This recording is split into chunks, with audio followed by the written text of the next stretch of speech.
미국과 영국, 호주가 첨단 군사 기술을 공유하는 새로운 안보 파트너십을 발표했습니다. 인도 태평양 지역에서 중국 견제를 강화하기 위한 것으로 보입니다. 네, 델타 변이가 확산 중인 미국에서 국민 500명 중 1명이 코로나19에 걸려 숨진 것으로 나타났습니다.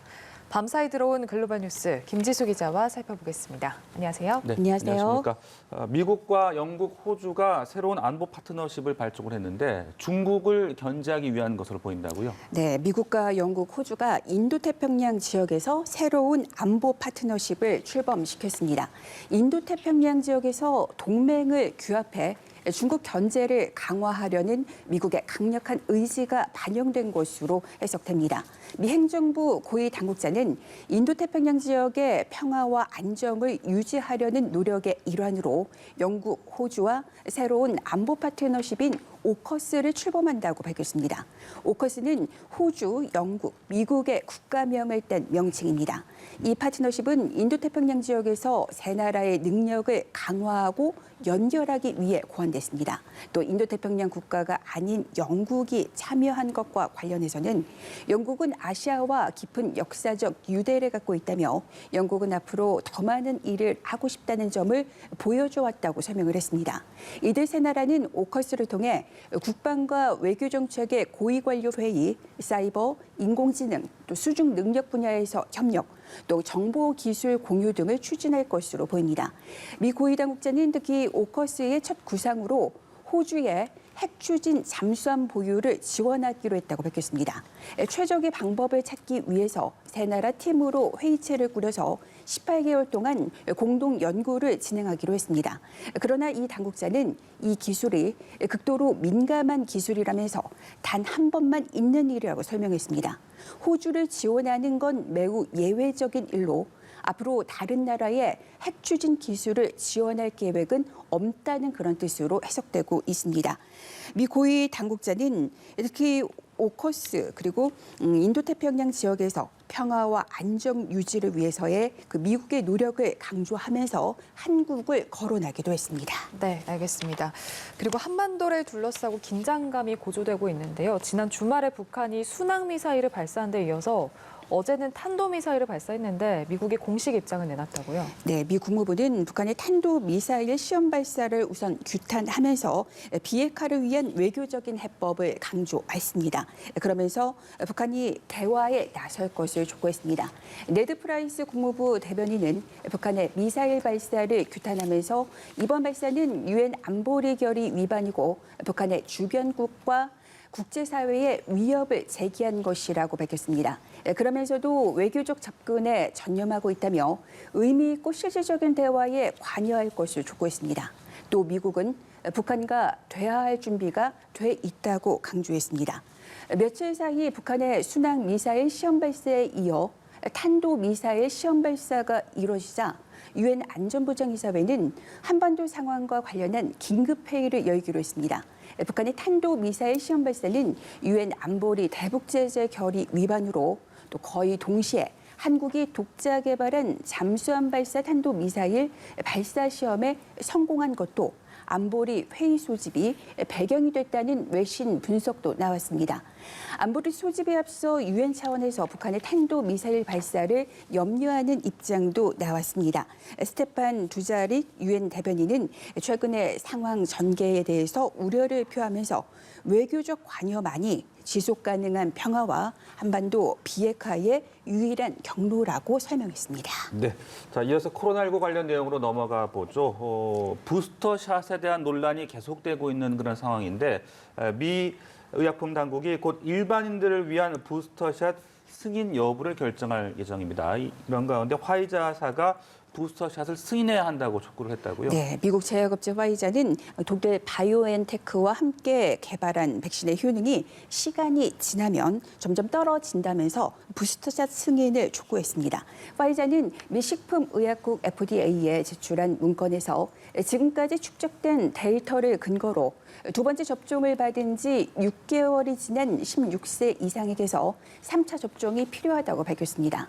FDA는 오는 17일에 일반인을 위한 부스터샷 승인 여부를 결정하기 위한 외부 전문가 회의를 앞두고 이 문건을 공개했습니다. 화이자는 자체 임상시험 결과 백신 효능이 두 번째 접종 후 2달마다 약 6%씩 약해지는 것으로 나타났다고 밝혔습니다. 일찍 백신을 접종한 사람들 사이에서 돌파 감염이 더 많이 발생한다는 사실도 이 문건에 적시됐습니다. 임상시험이 아닌 이스라엘과 미국의 실제 접종자 데이터에서도 백신 효능이 갈수록 줄어든다는 사실을 확인했다고 화이자는 전했습니다. 또 화이자는 300여 명을 대상으로 한 그 임상시험에서 3차 접종을 하면, 그러니까 부스터샷을 접종하면 2차 접종 때보다 더 향상된 면역 반응이 생성된다고 FDA에 보고했습니다. 네, 곧 부스터샷 승인 여부가 나올 텐데 사실 미국에서는 감염 확산이 지속되고 있는 데다가 코로나19로 사망자가 계속해서 늘고 있어서 좀 우려가 큰 상황인데 현재까지 수치를 살펴봤을 때 미국인 500명 중에 1명이 코로나19에 걸려서 사망했다라고 볼 수 있다면서요? 네, 존스 홉킨스 대학교가 집계한 결과를 보면 미국에서 현재까지 사망한 누적 사망자는 66만 3천여 명입니다. 이 수치는 미국인 500명 중 1명이 코로나19로 사망한 것과 같은 겁니다. 뉴욕타임스는 최근 7일간 하루 평균 코로나19 사망자를 2주 전보다 40% 증가한 1,800여 명으로 집계했습니다. 지난 3월 초 이후 가장 높은 수치라는 겁니다. 다만 신규 확진자와 입원 환자가 안정화하는 징후도 감지됐습니다. 7일간의 하루 평균 신규 확진자는 2주 전보다 5% 줄어든 15만 2천여 명, 하루 평균 입원 환자는 3% 감소한 9만 9천여 명으로 집계됐습니다. 하지만 미국의 백신 접종 속도는 점점 더뎌지고 있습니다. CNN은 최근 일주일 새 하루 평균 34만 1천여 명이 접종을 새로 시작했는데 이 수치는 일주일 전보다는 4%, 한 달 전보다는 28% 각각 하락한 것이라고 전했습니다. 그리고 일부 지방 정부는 보건의료 인력이나 또 공무원을 상대로 백신 접종 의무화 조치를 취했지만 접종 의무화 시행을 막아달라면서 소송을 제기하는 것도 사실상 적지 않은 상태입니다. 네, 접종 의무화 말씀을 하셨습니다만은 얼마 전에 바이든 대통령이 연방기관 직원을 대상으로 해서는 의무화 조치를 단행을 했었고요. 또 군에서도 의무화 조치가 시행이 되는 건가요? 네, 군에서도 현재 의무화 조치가 시행이 되고 있는데요. 이게 잘 지켜지지 않고 있어서 미 육군이 발표를 했습니다. 백신 접종을 거부하는 간부들에게 정직이나 강제 전역과 같은 조치를 취하기로 했습니다. 앞서 로이드 오스틴 국방장관은 식품의약국 FDA가 화이자 백신을 정식 사용 승인한 이후 모든 현역 군인에게 접종을 의무화할 것을 지시한 바 있습니다. 육군은 지시 이행을 공표하면서도 장병들이 타당한 이유가 있으면 면제를 요청할 수 있다고 밝혔습니다. 육군은 현역 부대의 경우 오는 12월 15일까지 또 예비군과 주방위군은 내년 6월 30일까지 백신 접종을 마칠 것으로 예상하고 있습니다. 프랑스에서도 상황은 비슷합니다. 프랑스는 보건의료업계 종사자들의 백신 접종을 의무화했습니다. 의료진뿐만 아니라 병원 직원, 요양사, 소방관 등 특수 업종에 종사하면서 백신을 한 번도 맞지 않으면 무급 정직 처분을 받게 됩니다. 지금까지 의료업계 종사자의 90% 이상이 백신을 맞았으나 프랑스에서는 30만 명이 아직 백신을 맞지 않은 것으로 집계됐습니다. 백신을 맞지 않는 이유로는 국가가 개인의 선택을 강요해서는 안 된다거나 부작용 우려 등을 들고 있습니다.